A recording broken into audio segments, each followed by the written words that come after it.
प्रिय भाई बहनों, आज की रोटी के घर सदस्य व्यक्तियों के लिए यीशु ख्रिस्तांचे मधुर नामाचे सप्रेम नमस्कार. आज की दिन 17 ऑक्टोबर 2025 शुक्रवार. सॅम्युएल. या मुलासाठी मी प्रार्थना केली आणि परमेश्वराने माझी मागणी पूर्ण केली. पहिली सॅम्युएल पहिला अध्याय 27 वचन. आज आपण इस्रायलमधील एक पवित्र मनुष्य, न्यायाधीश आणि संतेष्ट दोन्ही असलेल्या सॅम्युएलला भेटणार आहोत. अनेक वर्ष वदंत्य असलेल्या हन्नाला तिच्या प्रार्थनेचे उत्तर म्हणून पुत्र झाला. तिने त्याचे नाव सॅम्युएल ठेवले. म्हणाली, कारण मी त्याला परमेश्वराकडून मागितले आहे. पहिली सॅम्युएल पहिला अध्याय 20 वचन.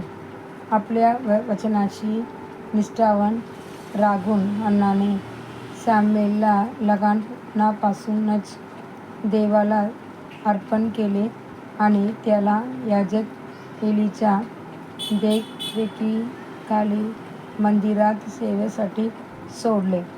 आपणही आत्मदृष्टीय वदंते राखू नये. हन्नाप्रमाणे प्रार्थना करा, जेणेकरून नव्या आत्मा देवाच्या राज्यात जन्माला येतील. पौल म्हणतो, माझ्या लेकरांनो, जो वेळ ख्रिस्त तुमच्यात निर्माण होईपर्यंत मी पुन्हा प्रसवेदना भोगतो. गलाती अध्याय 4 19 वचन. यशायाही म्हणतो, मी आणि परमेश्वराने मला दिलेली माझी लेकर आम्ही सैन्याच्या परमेश्वराकडून इस्रायलमध्ये चिन्ह आणि आश्चर्य आहेत. यशाया 8 अध्याय 18 वचन. हन्नाने सॅम्युएलला देवाला अर्पण केले म्हणून देवाने तिच्यावर कृपा केली आणि तिला आणखी 3 पुत्र व 2 कन्या दिल्या. तुम्ही देवाचे कार्याची काळजी करता तेव्हा देव तुमच्या जीवनात आत्मिक व भौतिक दोन्ही आशीर्वाद वाढवतो.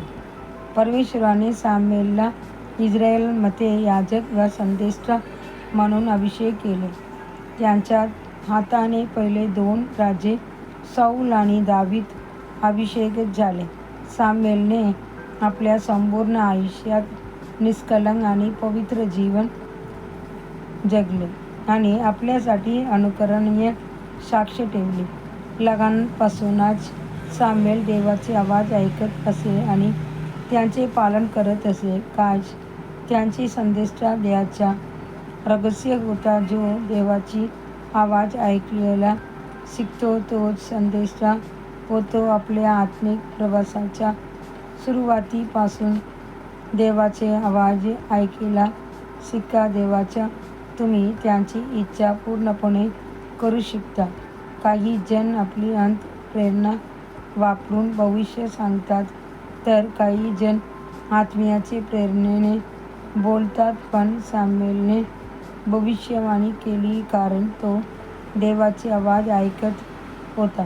त्याने सौलला सांगितलेले सर्व काही अगदी तसेच घडले.